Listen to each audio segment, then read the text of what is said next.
What if the strangest mystery on Earth is not a ghost, not a creature, not a vanished city, but a memory you would swear is real, even though reality says it never happened? Not your imagination, not one random mistake, but millions of people remembering the same detail, the same line, the same image, the same version of the past, and getting all of it wrong. Or maybe not wrong at all. Maybe that is why the Mandela Effect refuses to die. Because this is one of the only mysteries that can reach through a screen and make the viewer part of the story. You are not just listening to a case file tonight. You are testing your own mind. Stay with me all the way to the end, because these cases connect like links in a chain. The further we go, the stranger they become.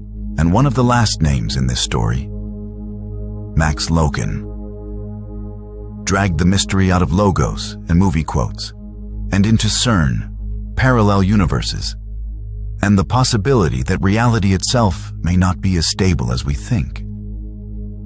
So if you skip ahead, you miss the chain. And the chain is the whole point. Let's start with one of the most unsettling examples, because it feels so small, and yet so many people remember it the same way. Fruit of the Loom. A huge number of people swear the logo used to include a cornucopia behind the fruit. Not maybe, not sort of. They remember it clearly. The curved basket, the fruit spilling out of it. The image feels complete in their minds. It feels almost too complete to be accidental. And that is exactly why this example became one of the most famous Mandela Effect cases on the internet. It is not just a vague feeling, it is a visual memory that many people insist they really had. And the more people compare notes, the stranger that shared memory becomes. Because once you see enough people remembering the same thing, you stop asking who made a mistake. You start asking why the mistake looks so consistent. Why it has the same shape, the same emotional weight, and the same confidence across different people. Now take that same feeling and put it into one of the most famous movie scenes ever filmed. Most people know the line as, "Luke, I am your father." It is one of the most quoted lines in movie history. It has been repeated in jokes, impressions, commercials, conversations, and pop culture for decades, so often that it feels untouchable. But the official line is different. In the actual scene, Darth Vader says, "No, I am your father." Not Luke, "I am your father." And yet, for millions of people, the wrong version feels more real than the real one. Almost as if repetition did not create the memory, but confirmed something they already believed they heard. That matters more than it seems. Because when one wrong memory is repeated enough, it stops feeling wrong and starts feeling original. Once that happens, memory stops behaving like a record and starts behaving like a second reality. That is exactly why the Mandela Effect is so fascinating. It lives in that gap between what happened and what feels like it happened, between the archive and the memory, between the official version and the one your mind refuses to let go. The name itself comes from Nelson Mandela. Many people strongly remembered Mandela dying in prison in the 1980s. But Mandela did not die in prison. He died in 2013. That shared false memory became the name for the phenomenon itself. A single contradiction became large enough to name an entire mystery. Before you dismiss this as a few weird internet stories, stay with me here, because the pattern keeps repeating, and the more it repeats, the harder it becomes to dismiss as simple carelessness. Take the Berenstain Bears. For countless people, the children's books were the Berenstain Bears, with an EIN, not AIN. That is how their memory insists it was written. Some people do not just remember the name. They remember reading it that way, sounding it out that way, and seeing it on shelves that way. But the official name is Berenstain. It was always Berenstain. And yet, so many people share the same alternate spelling that this case became one of the classic examples of collective false memory.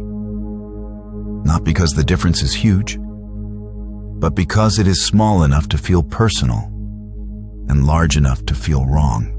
Then there is Sex and the City. A lot of people remember it as Sex in the City, and if you say that version out loud, it even sounds natural. Maybe more natural than the real title. Maybe more expected by the brain. That is exactly why the wrong version slips so easily into memory. But the official title is Sex and the City, not in. A single small word changes the whole memory. And still, millions of people feel the wrong version is the one they knew first. As if the brain quietly corrected the title into something it preferred, and then never gave the correction back. Then there is Fabrizi. People remember Febreze with an extra E because that spelling feels right. It sounds right.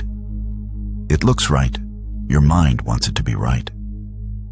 And that desire matters more than it seems, because memory is often drawn toward patterns that feel smoother than reality. But the official brand spelling is Fabrizi. No extra E in the middle, just Fabrizi. Once again, the remembered version feels strangely more natural than the real one. And that is the pattern that keeps coming back. Again and again and again. Almost like reality keeps losing tiny arguments against expectation. Then we arrive at one of the strangest examples of all. The so-called Shazam movie. Not Kazam with Shaq. Shazam. The movie many people insist starred Sinbad as a genie. This is where the Mandela Effect stops feeling like a typo and starts feeling like a wound in memory. The strange thing is not just that people remember it. It is how vividly they remember it. They remember scenes. They remember the poster, the feeling of seeing it at a certain age. Some remember thinking it looked cheap. Some remember it as forgettable. Some even remember when and where they watched it. That is how specific the memory feels. But Sinbad said he never made that movie. That is what makes the case so unsettling. It is not a line, not a logo, and not a spelling problem. It is an entire film that seems to exist in memory, while refusing to exist anywhere else. It feels like an entire object, made out of certainty, with no physical trace. And now the question becomes much harder to ignore. Why do so many people remember the same wrong thing? And why do some of those memories arrive with so much texture, so much confidence, and so much emotion? Official psychology has an answer. The Mandela Effect is often described as a form of collective false memory. Human memory is not a perfect recording device. It is reconstruction. It fills gaps. It compresses details, and it leans toward what sounds familiar, what looks cleaner, and what feels culturally expected. Luke, I am your father.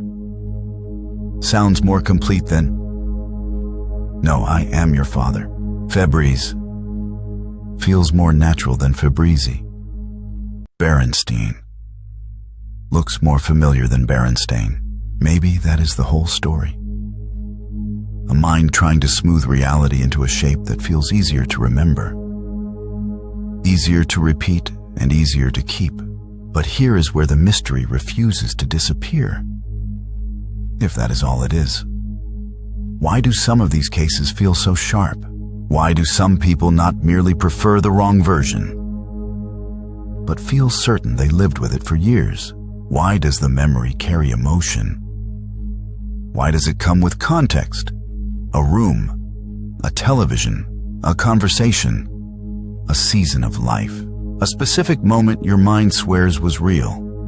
Why do these cases sometimes feel less like errors and more like leftovers from something that almost happened, as if reality once leaned in one direction, then quietly corrected itself, but failed to erase every trace from the mind? That is where the scientific explanation ends for some people, and the darker interpretation begins, because not everyone believes the Mandela Effect is only about bad memory. Some people believe it points to timeline shifts, reality edits, or parallel worlds brushing against each other for just long enough to leave traces in memory. Not enough to change everything, but enough to leave scratches, enough to make millions of people stop and say, "No, I know what I saw." Science does not accept that explanation. And officially, there is no proof that parallel universes are causing these memories. But the fact that this theory keeps returning tells you something important. People do not experience these memories as simple mistakes. They experience them as fractures, as if something small broke, and the mind felt the break. This is where things move from interesting to deeply unsettling. Because once the internet had enough logo cases, enough movie line cases, and enough spelling cases, people started looking for a machine, a cause, and a moment where reality itself might have shifted. Not a personal mistake, but a physical event. And sooner or later, many of those roads led to CERN. The Large Hadron Collider began operation in 2008. That part is real. And for years, internet theories tried to connect the rise of Mandela Effect discussions to the collider era, as if the machine did not just smash particles, but disturbed reality itself. As if something in those collisions reached further than physics was willing to admit. Officially, there is no proof of that, and CERN does not support those claims. But internet mysteries do not survive because officials approve them. They survive because they fill an emotional need, because they offer a cause, and the mind prefers a terrifying explanation over no explanation at all. One of the names that became attached to that darker internet story was Max Lauchen.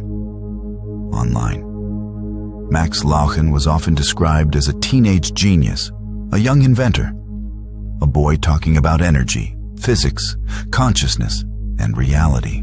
And when someone that young speaks with that much certainty, the internet listens differently. It projects more. It adds myth faster, and it builds an aura around the person. Before the facts can catch up, some versions of the story connected him to CERN, parallel universes, and the idea that reality had already changed. Then the legend grew darker.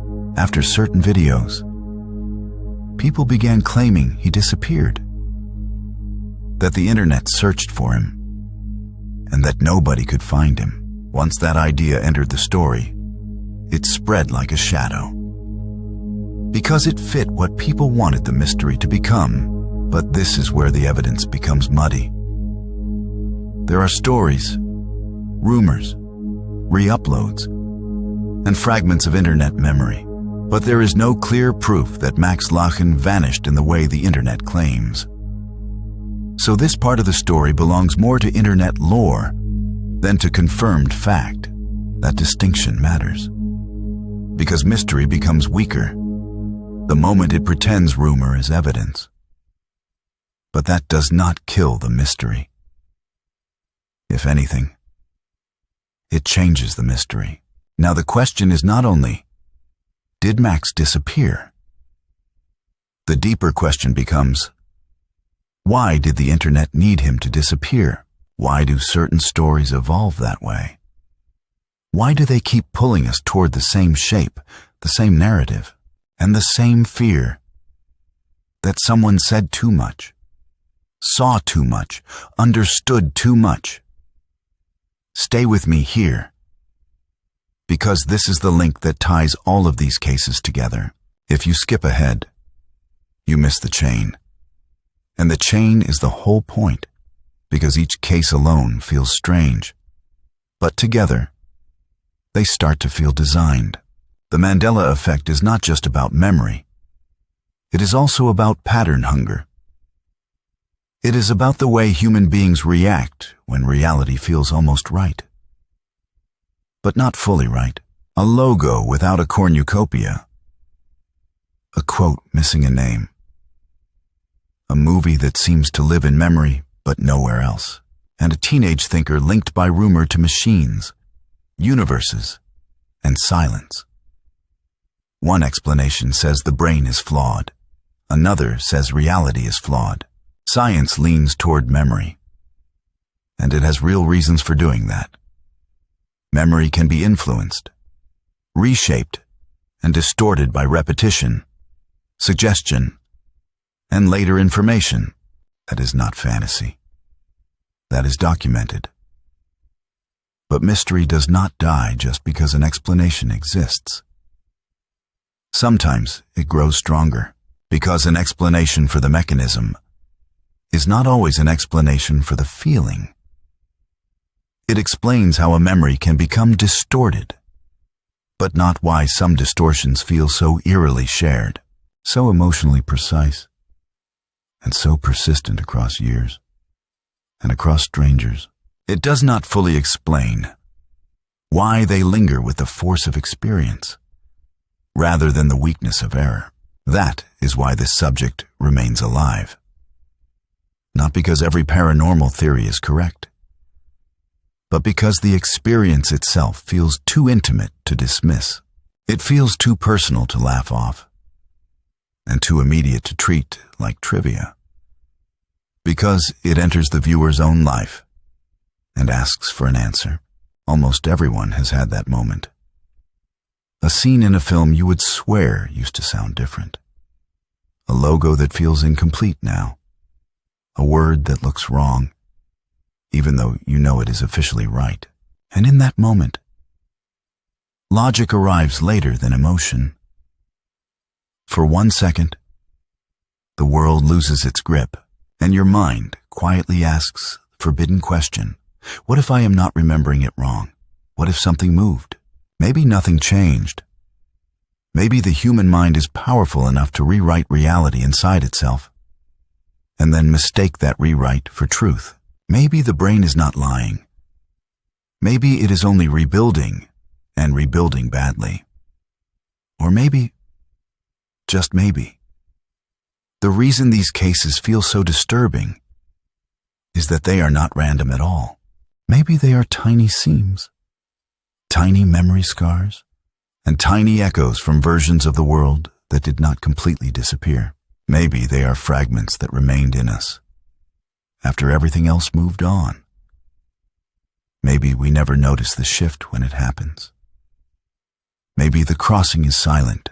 Maybe there is no flash, no rupture, and no dramatic moment at all. Maybe one day everything looks the same, except for one line, one logo, one title, one face, and one impossible detail. That is how you find out. You are no longer standing exactly where you used to be. Official science will not tell you that. Official science will tell you memory is fragile, suggestible, and imperfect. And to be fair, it may be right. But these cases still remain a mystery for a reason. Because for millions of people, they do not feel like trivia. They feel like evidence that something is just slightly off, something small, but persistent, something easy to ignore alone and harder to ignore together. Until every case is fully explained, until every shared false memory is reduced to something that feels as strong as the memory itself, the door stays open. Maybe these are only mistakes. Maybe these are only echoes created by language, culture, repetition, and the architecture of memory. Maybe the brain is far stranger than we ever wanted to admit. Or maybe, without realizing it, we stepped sideways a long time ago, And the only proof we have left is what some of us still remember.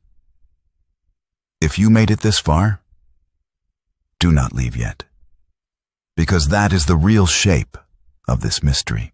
This was never one example. This was never one glitch. This was never one creepy theory. This was always a chain. One case leads to another. One memory leans against the next, and one wrong detail makes the next one harder to dismiss. By the time you reach the end, you are left with the only honest answer this phenomenon has ever had. Something is happening here. Whether it is happening in the brain or in reality itself. That is the part that still remains unsolved.